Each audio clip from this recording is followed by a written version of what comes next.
Welcome to our channel Civil Insight. तो आज के लेक्चर में हम करेंगे डिजाइन ऑफ कॉन्टिन्यूअस स्लैब, मतलब कि कॉन्टिन्यूअस स्लैब कैसे डिजाइन होती है, आज हम वो पढ़ेंगे। तो शुरू करने से पहले अगर आपने मेरे चैनल सब्सक्राइब को नहीं सब्सक्राइब करा तो अभी कर लीजिए।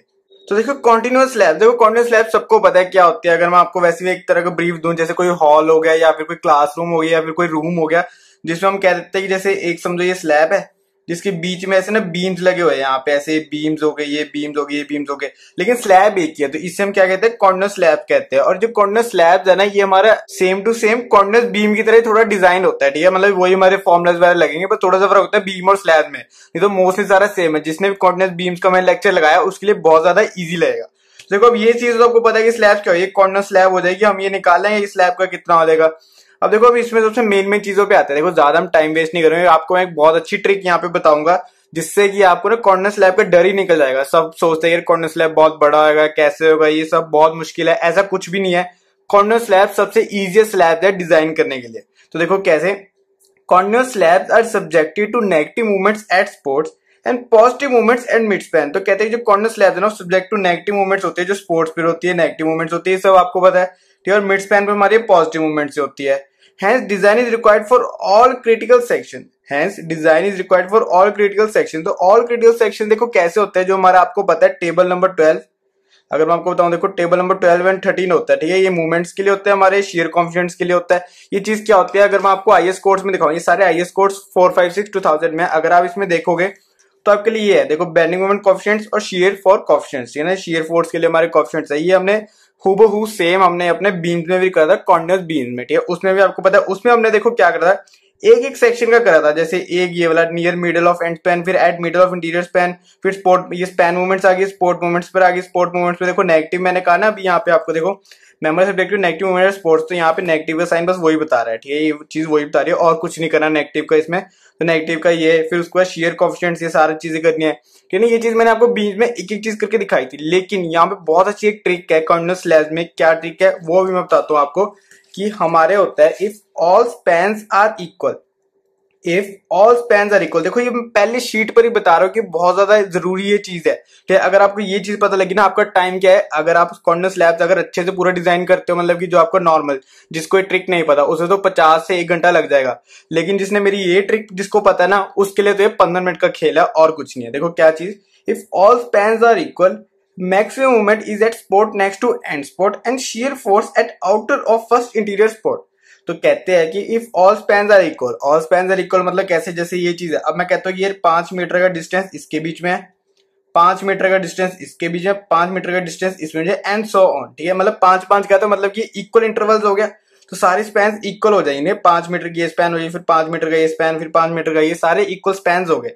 तो फिर जब ये चीज हमारी क्राइटेरिया आ जाती है, जब ये वाली क्राइटेरिया आती है कि सारे स्पैन हमारे इक्वल है, तो क्या होता है, हमें सीधा सीधा पता चलता है कि मैक्सिमम मोमेंट आपको कहां पे मिलेगी, at support next to end support, ठीक है। At support next to end support, next end support के पास मिलेगा, जिसका कि अगर आपको मैं फॉर्मुला दिखाऊं यहाँ पे, आपको ये वाला मिलेगा। देखो स्पॉट मोमेंट सब में निकलेगा at support next to the end support. तो ये चीज आपको सबसे ज्यादा मैक्सिमम देगी। आप सारे फॉर्मुला में एक बार ट्राई करके देख सकते हैं, अगर आपको बिलीव नहीं होता, अब सारे फॉर्मुला में डाल के देख लेना वैल्यूज, आपको मैक्सिमम यही चीज देगी।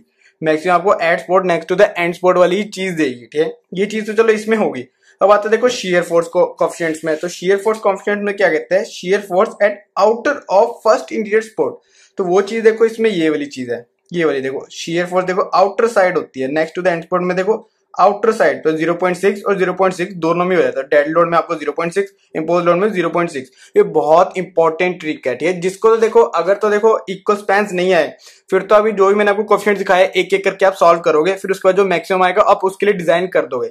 लेकिन मोस्टली क्या होता है, एग्जाम में आपको इक्वल ही आता है, इसलिए मैंने ट्रिक दिया है। ये कोई बताता है कोई नहीं बताते ट्रिक, लेकिन बहुत ज्यादा इंपॉर्टेंट चीज है, आपका टाइम कंज्यूम होने से बचाता है, ठीक है। डिजाइन में देखो अब उसमें क्या सिंपल, बस आपको 2 फॉर्मुला मिल गए, आपको डिजाइन कर देना। वहां पे सिंपल लिखना आपको, spans are equal therefore maximum moment is at end support too, ठीक है। एम मैक्स आपका ये आ जाएगा और आपका शेयर फोर्स का ये आ जाएगा, ठीक है। बस और कुछ नहीं है। देखो ये मैंने तकरीबन पहले 5 मिनट में आपको क्लियर ही कर दिया कॉर्नर स्लैब डिजाइन कैसे होता है।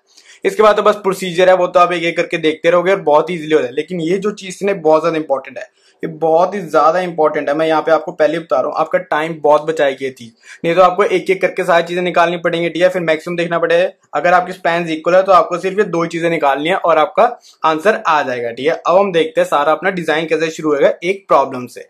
तो देखो ये आ गई हमारी problem, design a continuous RC slab for a classroom 7 metre wide and 40 metre long, ठीक है। अगर मैं यहाँ पे बोलूँ ना फॉर ए क्लासरूम, यहाँ पे मैं पहले बता रहा हूँ, ये चीज मैं ना भी देखता ना फिर भी ठीक था, ठीक है। ये बस मैं आपको कंफ्यूज करने के लिए दिया कि शायद आपका दिमाग में आए कि यार ये कहीं भी तो यूज होंगे, लेकिन ऐसी चीज नहीं है, ये कहीं पे भी यूज नहीं होंगे। The roof is to be supported on RCC beam spaced at 3.5 metre intervals. देखो इन्होंने कह दिया कि the roof is to be supported on RCC beams spaced at 3.5 metre intervals, मतलब कि आपको बता दें कि जो जो बीम्स है ना वो 3.5 मीटर के स्पेस्ड है, मतलब ये वाले बीम और ये वाले बीम में 3.5, फिर नेक्स्ट बीम में 3.5, ठीक है। यहाँ से भी जो आपका बीम होगा उसमें 3.5, मतलब कि इक्वल इंटरवल्स ही हो गए, इक्वल इंटरवल्स ही हो गए ना। अगर आपको यहाँ पे देखो कोई डायग्राम दे देता है जिसमें आपको अलग अलग डायमेंशन दी होती, फिर तो मैं चलो मानता कि यार हाँ भाई इसके लिए आपको अलग से सारा एक एक करके करना है। इसमें आपको बता दें कि इक्वली स्पेस्ड हो गए एट 3.5 मीटर इंटरवल्स बोल देते, इक्वली स्पेस हो गए, मतलब जो हम यहाँ पे मैंने आपको एक ट्रिक बताई थी, ये जो ट्रिक बताई थी आज ये यूज में आएगी। The width of beam should be kept 230 mm, तो कहते हैं जो बीम है उसकी हमारी विड्थ कितनी होगी 230 mm। The super impose load is 3 kilometre पर मीटर स्क्वायर, जिसको नहीं पता सुपर इम्पोज लोड क्या होता है, लाइव लोड होता है। And finishing load expected is 1 kilometre पर मीटर स्क्वायर, ये डेड लोड में काउंट होता है, ठीक है। ये आपको सबको पता है, फिनिशिंग लोड 1 किलोमीटर पर मीटर स्क्वायर हम यहाँ पे दिया हुआ है। Use M20 concrete and Fe415 steel, ठीक है। देखो इसमें ज्यादा टाइम नहीं लगेगा, बहुत ही जल्दी जल्दी में डिजाइन हो जाएगा, ठीक है, ज्यादा हम इसमें टाइम लेंगे भी नहीं। तो देखो सोल्यूशन करते हैं, इसमें गिवन वगैरह तो इसमें देखो कुछ लिखने वाली चीज है नहीं, फटाफट हम करते हैं। देखो स्टेप 1 जो भी मैंने ब्लू पेन से लिखा है, या तो हमारे एजम्पशन होगी, थंब रूल होगा, या फिर हम यहाँ पर कोई फॉर्मूला यूज कर रहे हैं। स्टेप 1 डेप्थ ऑफ स्लैब, तो डेप्थ ऑफ स्लैब निकालनी है। अब जो ये स्लैब है, अगर मैं बोल रही है हमारी स्लैब थी तो इसकी डेप्थ कितनी है, अब हम वो निकालें। तो इसकी डेप्थ कैसे निकलेगी, इसका सीधा सीधा एक फॉर्मूला है, थंब रूल है। Assume a depth of 1/30 of span, assume a depth of 1/30 of span, तो कहते हैं स्पैन बाय 30 ले लो, तो स्पैन बाय 30 जो है हमारी डेप्थ हो जाएगी। तो स्पैन बाय 30, तो स्पैन आपको बता दिया कि 3.5 मीटर के इंटरवल्स पर है, तो 3.5 मीटर आपकी ये पूरी एक स्पैन हो जाएगी ना, फिर 1 फिर 2 फिर 3 ऐसी स्पैन चलती रहेंगी, ठीक है। तो 3500 हमने mm में कर ली, याद रखना हमेशा mm में करना है, इसको मीटर में मत कर लेना। तो ये 3500 डिवाइड बाई 30, तो यहाँ से आपका 116.67 mm आ गया, ठीक है। ये तो आपकी बता दिया कि यार इतनी आपकी आ सकती है, ज्यूम करा हमने, हम जो भी एजम्पशन होते हैं हम उससे थोड़ा सा ज्यादा लेके चलते हैं, सब आपको बता दो। हमने यहाँ पे इफेक्टिव डेप्थ कितनी ज्यूम कर ली 120 mm, जिससे कि हमने ओवरऑल डेप्थ कर ली 150 mm, ठीक है। हमने कह दिया क्लियर कवर आपका 30 mm का है, तो हमने यहाँ पे 150 mm कर दी, ठीक है। ये चीज आपको समझ आ गई, तो यहाँ पे सिंपल हमने यहाँ पे 150 mm अपने ओवरऑल डेप्थ कर दी, ये चीज तो चलो इजी थी, हो गया। अब आता है देखो स्टेप 2 इफेक्टिव स्पैन, तो अभी इफेक्टिव स्पैन निकालना है। तो देखो आपको पता है विड्थ ऑफ स्पॉट क्या है 230 mm, विड्थ ऑफ स्पॉट आपको पता है 230 mm। अब आपको क्लियर स्पैन निकालना है। देखो क्लियर स्पैन देखो कैसे निकलेगा, अब आपको पता देखो ये हमारा पूरा एक स्पैन था, ठीक है। यहाँ पे देखो एक ये बीम रखा हुआ था, एक बीम मिलेगा, हमें आपको सिर्फ बेरिंग माइनस करनी है। तो बेरिंग देखो इसका ये हाफ बेरिंग यहाँ से हो जाएगा, एक यहाँ से, ये हमारा क्लियर स्पैन देगा, ये वाला डिस्टेंस हमारा क्लियर स्पैन देगा, ठीक है। पूरी आपको देखो पता है 3500 है, ठीक है। आपको इतना डिस्टेंस ये, और ये बीम आपको पता है पूरा 230 mm है, पूरा बीम आपको पता है 230 mm है। और मैंने कहा था क्लियर स्पैन, और आपको बेरिंग हाफ से अपना माइनस करना, तो यहाँ से हाफ माइनस करोगे, यहाँ से हाफ माइनस करोगे, तो क्या 230/2 माइनस 230/2, तो पूरे से करोगे तो क्लियर स्पैन आया था, इससे हम बोलते थे अपना क्लियर स्पैन। तो क्लियर स्पैन आपका क्या आ गया 3270 mm, क्लियर स्पैन आ गया, ठीक है भाई आपका आ गया इजीली, है ना, बहुत इजी था ये तो, चलो कोई मुश्किल बात नहीं थी। अब आता है देखो अब यहाँ पे देयरफॉर, अब देखो मैंने ब्लू पेन से इसलिए लिखा है क्योंकि एक तरह का रूल है ये भी, L/12 क्लियर स्पैन, ठीक है। L/12 ऑफ क्लियर स्पैन कितनी आएगी, आपको ये काउंट करनी है, L of clear span divide by 12, तो 3270 डिवाइड बाय 12, ठीक है। 3270 डिवाइड बाय 12 आ गई ना। देखो ये हमारी क्लियर स्पैन थी, इसका आपको 12 लेना, 1/12 लेना, सॉरी 1/12 तो आपको इसका लेना, तो 3270 डिवाइड बाय 12, जिससे कि आपको देखो क्या आता है 272.5 mm। अब हमने ये क्यों करा, ये भी आपको अभी जस्ट नेक्स्ट शीट पर आपको पता चलेगा। तो देखो दस width of support is less than L by clear span, ठीक है, L/12 क्लियर स्पैन, तो मतलब कि आपका देखो देयरफॉर इफेक्टिव स्पैन क्या आएगी 3270 प्लस 120, तो आपकी इफेक्टिव स्पैन क्या आएगी 3390 mm और 3.39 मीटर, ठीक है। अब ये सारी चीज मैं आपको समझाती है क्यों हमने करा, एज पर ही कहां से पता चलता हमें, एज पर क्लॉज 22.2 पर देख लेते हैं IS 456/2000 में। तो देखो ये आ गया हम अपने क्लॉज नंबर 22.2 इफेक्टिव स्पैन पर आ गए। देखो हमारे कौन सा बीम है यहाँ पे, सॉरी हमारे बीम या फिर स्लैब हमारी कौन सी कॉर्नर्स होते हैं, यहाँ पे सिंपली सपोर्टेड बीम और स्लैब नहीं है ये, तो यहाँ पे हमें यहाँ पे देखो क्या बोला हुआ, हमें कॉर्नर्स बीम का निकालना है। तो देखो कॉर्नर्स बीम और स्लैब, देखो अब यहाँ पे इन्होंने क्या लिखा हुआ, अगर मैं ऊपर करके आपको दिखाऊं तो देखो, in the case of coordinate beam और slab, if the width of the spot is less than 1/12 of the clear span, if the width of the spot is less than 1/12, the effective span shall be as in 22.2 का A part. If the spots are wider than 1/10 of the clear span or 600 meter, whichever is less, the effective span shall be taken as 100. ये rules है, लेकिन हमें तो इसको follow ही नहीं करना। हमारा क्या आ गया, if the width of the spot is less than 1/12 of the clear span, हमें तो ये चीज आ गई। तो इन्होंने कहा कि 22.2। देखो विड्थ ऑफ स्पॉट हमारी यहाँ पे देखो क्या थी, 230 mm थी, है ना। विड्थ ऑफ स्पॉट अगर मैं यहाँ पे दिखाऊं, हमारी क्या थी 230 mm विड्थ ऑफ स्पॉट, यहाँ पे देखो 230 mm, और हमारी क्या आई 1/12 ऑफ क्लियर स्पैन हमारी क्या आ गई 272.5 mm, तो मतलब कम होगी। तो देयरफॉर हमें 22.2 का हमें ए पार्ट यूज करना है, जिसमें देखो क्या बोलता है, the effective span of a member that is not built integral with its support shall be taken as clear span plus the effective depth of slab और बीम और centre to centre distance of supports whichever is less. ठीक है, तो हमारे यहाँ पे हम mostly हम यहाँ पे क्या कहते हैं कि हमारे यहाँ पे क्या आएगा, clear span plus the effective depth, clear span plus the effective depth. तो हम ये चीज लेते हैं, तो देखो इफेक्टिव स्पैन हमारा क्या आ गया यहाँ पे 3270, यहाँ पे देखो क्लियर स्पैन था 3270 प्लस हमारे यहाँ पे इफेक्टिव डेप्थ 120 है। तो इफेक्टिव डेप्थ अगर मैं आपको दिखाऊं, देखो हमने 120 निकाली थी, तो क्लियर स्पैन आपका 3270 mm आ गया। तो यहाँ से आपका इफेक्टिव स्पैन आ गया 3390 mm और 3.39 मीटर। देखो बस इसीलिए मैंने ये करा था 1/12 या फिर LH/12 भी बोल लेते हैं, या फिर 1/12 ऑफ क्लियर स्पैन। ठीक है, 1/12 ऑफ क्लियर स्पैन मैंने इसी चीज के लिए करा था। जिसको तो पता है कि इफेक्टिव स्पैन कैसे निकालते हैं वो तो भाई आराम से कर लेगा, जिसको नहीं पता है वो यहाँ पे उजल जाएगा कि यार कैसे हमारा ये चीज होगी। तो इसलिए आप याद रखना कि इफेक्टिव स्पैन हमारा 22.2 क्लॉज नंबर से हमारा निकलता है। ठीक है, अब चलो ये सारी चीजें होगी। अब हमारा देखो ये सारी चीजें होगी, हमारे विड्थ भी निकल गई, ठीक है, डेप्थ भी हमें पता है, ठीक है, इफेक्टिव स्पैन भी, सब ये चीजें पता है। अब निकालेंगे step 3, design movement and shear force. Design movement and shear force ये निकाल लेते हैं। ठीक है, उसके लिए देखो सबसे पहले आपको हमें क्या चाहिए, देखो लाइव लोड और डेड लोड। ठीक है, सबसे पहले हम डेड लोड निकालते हैं। देखो डेड लोड आपको पता है सेल्फ वेट ऑफ स्लैब भी आता है, फिर हमें फिनिशिंग लोड भी दिया होता है। सेल्फ वेट ऑफ स्लैब आपको पता है आरसीसी वेट का 25 इंटू आपका कंक्रीट एरिया कितना बी इंटू डी। तो बी इंटू डी देखो 25 इंटू 1, हम 1 इसलिए करते हैं क्योंकि हम पर मीटर में लेके चलते हैं, 1 मीटर का हम लेके चलते हैं पर मीटर, या फिर 1000 mm आप ऐसे ले सकते हैं। तो हम पर मीटर का हम सारा ये डिजाइन करते हो, तो इसलिए हम लेते हैं यहाँ पे 1000 mm या फिर 1 मीटर। ठीक है, ये तो यूनिवर्सल सा ये सब आपको पता है कि हमने इतने डिजाइन करे हैं, सब में हम ऐसे ही लेते हैं। तो 25 इंटू 1 इंटू हमारे देखो ओवरऑल डेप्थ हमारी क्या थी 150 mm थी, तो हमने मीटर्स में किया 0.15। तो आपने तीनों को मल्टीप्लाई करा तो देखो आपका सेल्फ वेट ऑफ स्लैब कितना आ गया 3.75 क्विंटल पर मीटर स्क्वायर, 3.75 क्विंटल पर मीटर स्क्वायर, ये आ गया सेल्फ वेट ऑफ स्लैब। और फिनिशिंग लोड आपको क्वेश्चन में गिवन था 1 किलोमीटर पर मीटर स्क्वायर, तो दोनों का आपने ऐड करा तो आपका देखो डेड लोड क्या आ गया WD 4.75 किलोमीटर पर मीटर स्क्वायर। ठीक है, ये चीज आपको समझ आ गया। टोटल डेड लोड आपका क्या है WD 4.75 किलोमीटर पर मीटर स्क्वायर। देखो ये चीज मैं ना थोड़ा जल्दी जल्दी में इसलिए करा रहा हूँ कि हमने सारी चीजें पढ़ी हुई है पहले से। ठीक है, हमने 1 वे स्लैब 2 वे स्लैब हमने सब ये करा हुआ, उनमें अच्छे से मैंने आपको सारी चीजें समझाई है। और सुपर इम्पोज लोड तो देखो बस एक ही आपको लाइव लोड दिया हुआ है 3 किलोमीटर पर मीटर स्क्वायर, तो टोटल लाइव लोड आपका क्या आ गया 3 किलोमीटर पर mm स्क्वायर, तो मतलब पर मीटर स्क्वायर, सॉरी, तो WL, इसे हम WL ले लें। अब बस आपको देखो फॉर्मुला सारे पता है, आपने पुट करो और आपका आंसर आ जाएगा। तो देखो ये आ गया, देखो वही सारी चीजें, वही वाले 2 फॉर्मुलाज आ गए। देखो maximum moment occur that support next to the end support. आप ये करके भी देख लेना, जब आप ये वीडियो देख लो ना, एक अपना करके देखना आराम से, अपने रजिस्टर पे रफ वर्क करके देखना, जिसमें आपको पता चलेगा कि यार ये मैक्सिमम आता है या फिर नहीं आता। ठीक है, तो देखो मैंने कहा था आपको नेगेटिव साइन बस ये बताने के लिए होता है, स्पोर्ट पर या फिर मिड स्पैन पर, तो नेगेटिव साइन हम कुछ नहीं लेंगे, हम सिंपल ऐड करेंगे। तो आपको पता है कि वो तो सिर्फ कॉफिशिएंट्स है, हमें क्या WD L² से आपको मल्टीप्लाई करना होता है। ठीक है, तो M = देखो WD L²/10 प्लस WL यहाँ पे L²/9। ठीक है, ये L हमारे यहाँ पे इफेक्टिव स्पैन होता है। तो 1.5 हम मल्टीप्लाई करेंगे फैक्टर ऑफ सेफ्टी से, तो 1.5 इंटू WD जो कि आपका डेड लोड होता है, तो 4.75 इंटू आपका देखो L², आपके इफेक्टिव स्पैन आ गया 3.39 आया था ना, 3.39 मीटर या फिर 3390 mm। तो हमने यहाँ पे मीटर्स में हम सब चल रहे थे, 3.39 का स्क्वायर डिवाइड बाय 10 प्लस में देखो आपका क्या आएगा लाइव लोड। लाइव लोड आपको पता है 3 है, और आपका यहाँ पे देखो 1.5 पार्शियल सेफ्टी फैक्टर आ जाएगा, तो 1.5 इंटू 3 इंटू 3.39 का वही स्क्वायर डिवाइड बाय 9। तो यहाँ से आपका मूवमेंट क्या आएगा 13.93 क्विंटल मीटर। ठीक है, ये चीज आपकी आ गई। ठीक है भाई, आ गई, इजिली आ गया। देखो नहीं तो आपको देखो क्या करना पड़ता है, वो चारों कोएफिशिएंट्स एक एक करके निकालने पड़ते हैं।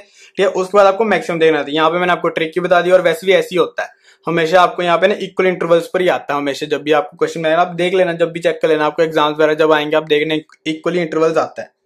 तो यहाँ पे बस ये ट्रिक आपको अप्लाई करनी है, आपका देखो टाइम बच जाएगा। सिर्फ एक ही शीट में 2 लाइनों में ये चीज खत्म हो जाएगी। तो मैक्सिमम शियर फोर्स आपको बता देता है at outside of the support next to end support होती है, तो उसका मैंने फॉर्मुला बता दिया 0.6 WD प्लस 0.6 WL आपका होल ब्रैकेट में आपका L हो जाएगा। ये भी आपका फॉर्मूला देखो, ये आपको पता है सारा, ये तो कोफिशिएंट दिए होते हैं हमने WL हमारे लोड के साथ और आपका 1 माइल देन इफेक्टिव स्पैन के साथ आपको मल्टीप्लाई करना होता है। ये सब पता है, वहां पे लिखा भी हुआ है टेबल के नीचे। तो देखो यहाँ पे 0.6 इंटू 1.5 आप करोगे, सेफ्टी फैक्टर इंटू आपका देखो डेड लोड आपका देखो 4.75 था, ठीक, ये आ गया, प्लस 0.6 इंटू आपका देखो लाइव लोड आपका 3 था, इंटू में आपका 1.5 सेफ्टी फैक्टर। तो यहाँ पे देखो ब्रैकेट में देखो होल के साथ 3.39 आपका मल्टीप्लाई हो जाएगा, ठीक है। ये तो चलो सिंपल कैलकुलेशन मैं क्यों ही पढ़ रहा हूँ। तो यहाँ से आपका देखो VU आ जाएगा 23.65 किलोमीटर। देखो आपकी मूवमेंट भी निकल गई, यहाँ पे आपकी देखो शेयर फोर्स भी निकल गई, बहुत इजीली निकल गई ना। कहाँ आप देखो, अगर आप मेरे कॉन्टिन्यूस बीम का अगर आपने लेक्चर लगाया तो उसमें मैंने तकरीबन 1 घंटा लगा दिया ये सारी चीजें करवाने में। एक एक चीज हमने वहां पे ये सारी चीजें निकाली थी, यहाँ पे सिर्फ 2 लाइनों में यहाँ पे खत्म हो गया, ठीक है। ये चीज होगी। अब हम देखते हैं आगे क्या होगा। तो देखो अब आएगा step 4, design of main enforcement. देखो ये शुरू करने से पहले ना एक चीज मैं यहाँ पे बताना चाहता हूँ जो कि मैंने यहाँ पे लिखी नहीं, लेकिन ये चीज आपको जरूरी है, आपको देखना क्या चीज। अगर मैं आपको यहाँ पे मूवमेंट निकाल के दिखाऊं तो ये देखो आपने मूवमेंट निकाली 13.93 किलोमीटर मीटर। अगर आप देखोगे मैंने यहाँ पे सीधा डिजाइन ऑफ मेन इन्फोर्समेंट शुरू कर दी, ठीक है। उसके बाद आपको मैंने यहाँ पे कुछ नहीं करा, यहाँ पे मैंने क्या चीज दिखानी चाहिए थी कि भाई ये हमारे सिर्फ टेंशन लग रही है या फिर हमारी यहाँ पे कंप्रेशन में भी आएगा ये चीज मुझे दिखानी चाहिए थी, लेकिन मैं जानबूझ के दिखाई ताकि मैं आपको ये चीज चेक करना चाहता था या मेरी वीडियो सुनते भी हो या नहीं सुनते। जिसने अगर मेरी सुनी है तो वो तो ये कमेंट्स में नहीं लिखेगा, जिसने मेरी नहीं सुनी तो ये सीधा सीधा बस देख ही रहा है म्यूट पे कि कैसे कैसे मैं स्टेप्स हो रहे हैं, वो यहाँ पे बोल देगा कि सर आपने ये चीज लिखी नहीं। तो देखो अब मैं बताता हूँ यहाँ पे क्या होता है। देखो MU आपने यहाँ आपने निकाल ली, ठीक है। उसके बाद आपको यहाँ पे MU लिमिटिंग ये वाले फॉर्मूला में नेक्स्ट G में आपको यहाँ पे देखो यहाँ पे निकालना होता है MU लिमिटिंग से। MU लिमिटिंग से आपने ये वाला फॉर्मूला से आपने MU लिमिटिंग निकाल लिया, ठीक है। MU लिमिटिंग निकाल लिया। अब क्या होता है, अगर आपका MU लिमिटिंग से ज्यादा हो गया, अगर तो ये चीज होगी तो आपका ये कंप्रेशन में आ जाएगा, तो ये आपका कंप्रेशन में आ जाएगा। नहीं तो आपका क्या आएगा, MU अगर आपका लेस देन MU लिमिटिंग से आ जाएगा तो आपके नॉर्मल टेंशन में देगा, जैसे हम डिजाइन करते हैं और सीधा हम ये वाली चीज कर दें डिजाइन ऑफ एनफोर्समेंट। तो इसमें अगर आपको करके देखना है, मैंने तो सारी चीजें कर रखी है, मैंने चेक करा है, फिर भी आपको तभी आपको करवा रहे हैं। नहीं तो अगर आप उसमें देखोगे तो हमारा देखो ये वाला क्राइटेरिया टेंशन वाला आ रहा है जिसमें आपका MU लिमिटिंग 39 पॉइंट कुछ आएगा, अप्रोक्सीमेटली आप 40 भी ले सकते हो। तो 40 तो देखो आप ज्यादा ही है MU से, तो मतलब ये आपका नॉर्मल टेंशन में है, ठीक है। ये चीज आपको कोड में भी लिखी हुई है, अगर मैं आपको दिखाऊं देखो, when the ultimate movement of resistance of section exceeds the limiting value MU limiting compression reinforcement में भी ऑब्टेन, ठीक है। ये हमने किस में करा था, कॉन्टिन्यूस बीम में करा था, उसमें आप अच्छे से दे सकते हैं। हमने यहाँ पे कंप्रेशन रिफोर्समेंट भी निकाल ली थी, ठीक है। उसमें आपको अच्छे से पता चल जाएगा कि अगर यहाँ पे कंप्रेशन आता तो कैसे आपका डिजाइन होगा। लेकिन यहाँ पे ऐसे कोई कंप्रेशन वाली चीज नहीं आ रही, तो हमारा सिंपल टेंशन में हम निकाल देंगे डिजाइन ऑफ मेन इन्फोर्समेंट। तो मेन इन्फोर्समेंट का फॉर्मूला आपको पता है, ये वाले फॉर्मूले से हम निकाल देंगे, AST यहाँ पे निकल जाएगा ये वाले फॉर्मूले से, ठीक है। ये सारे हम नेक्स्ट G से लेते हैं जब हम लिमिट स्टेट मेथड से करते हैं, ठीक है। लिमिट स्टेट मेथड से सारा हम नेक्स्ट G निकाल लेते हैं सारा कुछ हमारा। तो यहाँ पे देखो MU लिमिटिंग हम MU यहाँ से हम निकालेंगे, मतलब MU में पता है, AST निकाल। तो MU आपको पता है देखो 13.93 इंटू 10⁶, ठीक है, क्योंकि हमने यहाँ पे न्यूटन पर mm में कर दिया, 0.87। FY आपको पता है 415, AST हमें निकालना है, D आपको 120 हमने निकाला था, AST निकालना है, FY आपको 415, ठीक है। B आपको पता है यहाँ पे हम 1000 लेंगे, पर मीटर में हम चल रहे हैं, तो D आपका देखो 120, FC की आपका 20, ठीक है। सारी वैल्यूज पुट करते हैं 341.7 mm² आपका यहाँ पे एरिया ऑफ स्टील आ जाएगा, एरिया ऑफ स्टील आ जाएगा। तो हमने कहा कि यूजिंग 10 mm डाया बार जिसका एक बार का एरिया क्या 78.5 mm², ये भी आपको पता है देखो π/4 इंटू आपका डाया का स्क्वायर है, यहाँ से आपका एरिया ऑफ 1 बार निकलता है, तो ये आ गया। तो स्पेसिंग आपको पता है क्या होता है, area of 1 bar into B by total AST, ठीक है। तो यहाँ पे एरिया ऑफ 1 बार 78.5 इंटू हमने पर मीटर में चल रहा है, तो यहाँ पे हमारे क्या mm में, तो 1000 हो गया, B हमारे यहाँ पे 1000, तो चलो आपको पता ही है, इंटू में 1000 डिवाइड बाय आपका टोटल एरिया कितना है यहाँ पे 341.7 mm², 341.7 आ जाएगा, तो इजिकल टू आपको 225 mm आ जाएगा। अप्रॉक्स हमने 225 mm ले लिया। तो यहाँ पे आपकी स्पेसिंग क्या आ जाएगी, जो मेन इन्फोर्समेंट आएगी, जो मेन बार्स आएंगे, provide 10 mm dia bars at 225 mm centre to centre, ठीक है। डिजाइन और मेन इन्फोर्समेंट बहुत इजीली निकल गई यहाँ पे। अगर आपके कंप्रेशन में आता तो फिर बहुत लेंथी चला जाता है, लेकिन कंप्रेशन में आया था तो बहुत इजीली आपको यहाँ पे 10 mm dia bars at 225 mm centre centre आपको यहाँ पे स्पेसिंग के साथ यहाँ पे निकल गया, ठीक है। यहाँ पे आपने रीइंफोर्समेंट प्रोवाइड कर दी नहीं, और हमने रीइंफोर्समेंट का अपना डायग्राम भी हम लास्ट में देखेंगे। तो जब आप ये चीज प्रोवाइड करोगे 10 mm डाया बार्स के यहाँ से ये चीज, तो आपको AST प्रोवाइडेड कितना है 349 mm², 349 mm² आपका ये हो जाएगा। देखो ये तो हमने अप्रॉक्स लिया, ठीक है। अब आपको ये चीज निकालनी तो वही चीज आएगी, ये चीज इधर चलेगी, ये चीज इधर चलेगी, तो आपको 349 mm² हमने AST प्रोवाइड करवा दिया, और ये काम भी आएगा, देखना भाई कहाँ पे काम आएगा। अब ये तो नॉर्मल चेक है, ये आपको पता है मैक्सिमम स्पेसिंग होता है 3D और 300 mm, ठीक है। मैक्सिमम स्पेसिंग होता है 3D आपको देखो 3 इंटू 120 इफेक्टिव डेप्थ से 360 mm होगा, और या फिर आपका 300 mm, तो 300 mm तो इनसे कम होनी चाहिए, ठीक है। मतलब ये आपका 300 mm से कम होनी चाहिए, तो हमारी 225 है, तो हैंस ओके, ठीक है। ये भी आपको चेक दिखाना है छोटा सा, ठीक है। आप ये मत मेंशन करो कि ये क्लॉज नंबर वगैरह कहाँ पे है, ये चीज आप यहाँ पे स्किप कर सकते हो, ये चीज जैसे मैंने स्किप करी है, लेकिन आपको चेक दिखाना पड़ेगा कि यार ये स्पेसिंग का चेक है, सही है भी या नहीं है, ठीक है। ये चीज आपने दिखा ली। अब हम देखते हैं डिजाइन और मेन इन्फोर्समेंट के बाद आपका क्या स्टेप आता है, स्टेप 5। तो देखो आगे स्टेप 5 चेक फॉर शेयर। अब ये भी ठीक है भाई, चेक फॉर शेयर भी आएगा, पता चलेगा यार स्टीरियप्स प्रोवाइड करने हैं या फिर नहीं करने। तो देखो आपको पता है परसेंटेज इन्फोर्समेंट हम निकालते हैं 100 AST divide by B into D. AST यहाँ पे कौन सा होता है, प्रोवाइडेड होता है, यहाँ पे हमेशा याद रखना प्रोवाइडेड होता है यहाँ पे।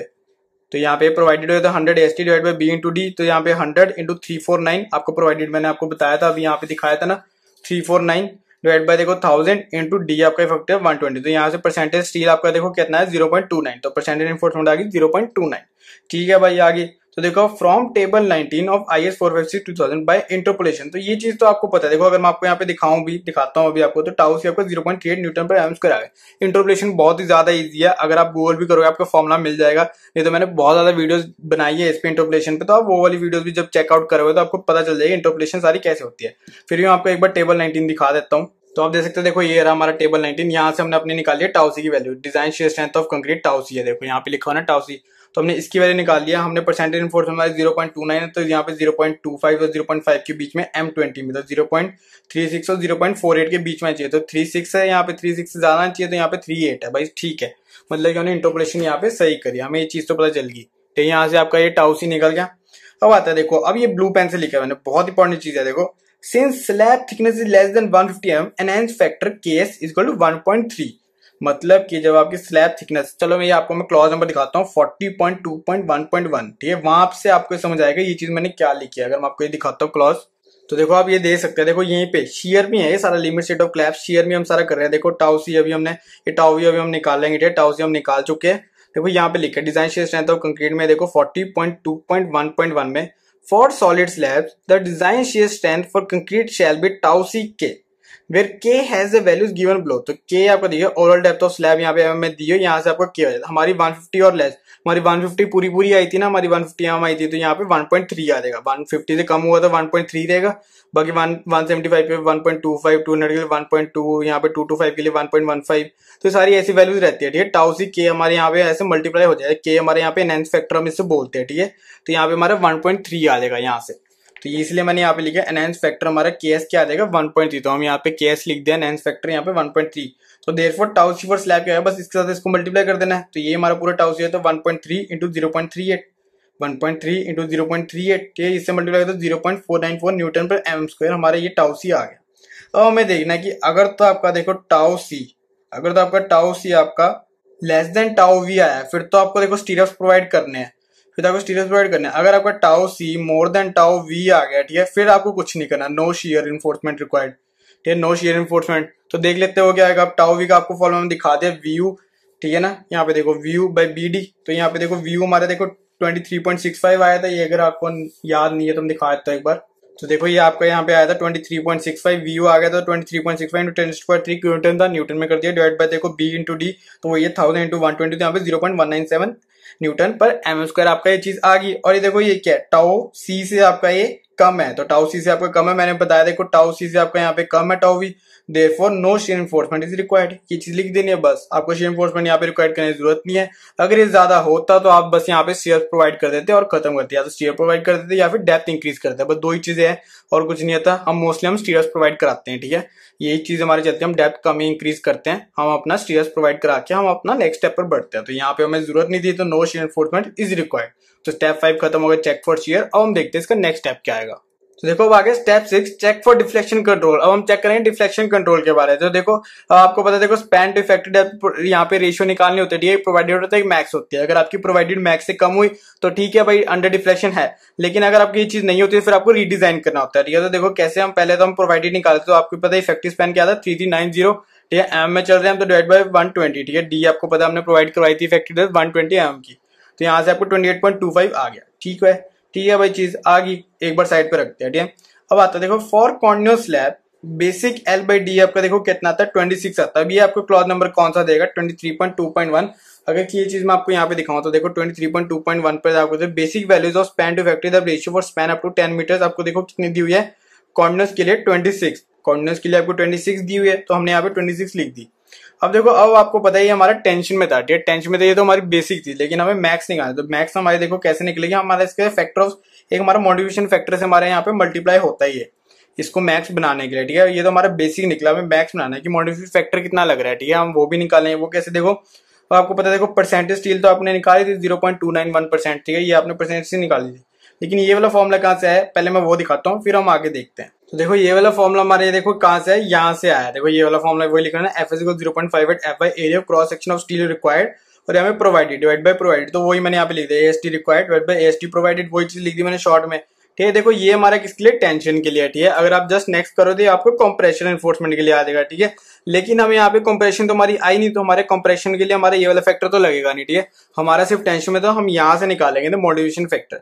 अब मॉडिफिकेशन फैक्टर ये चीज है, मॉडिफिकेशन फैक्टर हमें ये चीज है, ठीक है। अब आप पहले एफएस निकालो, देखो ये एफएस के यहाँ पे लाइंस जा रही है, परसेंटेज एनफोर्समेंट तो हमने निकाल ही दिया, परसेंटेज आपको पता है 0.291% है, तो ठीक है 0.2, तो 0.2 यहाँ कुछ आएगा 0.29, ठीक है, यहाँ पे 3 के आसपास है तो यहाँ पे कुछ आएगा। अब हम एफ एस निकालेंगे, एफ एस तो चलो स्टैंडर्ड दियो है 240 के लिए, 290 के लिए, 190 के लिए, 145, 120, तो हम उसके लिए निकालते। देखो एफ एस हमारे क्या है 0.58 F by A S T required by A S T provided, तो 0.58 इंटू 415 इंटू यहाँ पे देखो ए एस टी रिक्वायर्ड कितना था हमारा 341.7, ये तो हमारे निकालना था, ठीक है, इतना रिक्वायर्ड तो था ही, हमें जो निकाला था ना अपना फॉर्मुला से नेक्स्ट जी वाले से, और हमने प्रोवाइड कितना कराया था 349, है, ये मैंने आपको साइड पे लिखवाया था जब हमने प्रोवाइड करा था स्टील, तो 349, तो यहाँ से अगर आपने सॉल्व करा था आपका 235.7 न्यूटन में एम स्क्वायर आपका यहाँ पे एफएस आ गया, 235.7, 240 की लाइन पर ये जो है ये 240 लाइन इससे थोड़ा सा ऊपर रहेगा, तो यहाँ पे 0.39 मतलब यहाँ पे 0.29 सॉरी यहाँ पे आएगा, यहाँ पे आएगा, थोड़ा सा इस लाइन से ऊपर रहेगा, तो यहाँ पर आ जाएगा, ठीक है 1.5, तो देखो यहाँ पे 1.4 रहेगा, तो यहाँ देखो 1.5, और ये कुछ लाइन थोड़ी सी ऊपर तो होगी ना इसकी, तो मैं कह रहा था यहाँ तक आएगा कुछ, तो मैंने यहाँ पे अप्रोक्सीमेटली लिया 1.55, मैंने मॉडिफिकेशन फैक्टर अप्रोक्सीमेटली यहाँ पे 1.55 लिया, तो इस ग्राफ से हमने चेक करके इस फिगर से चेक करके हमने ले लिया 1.55,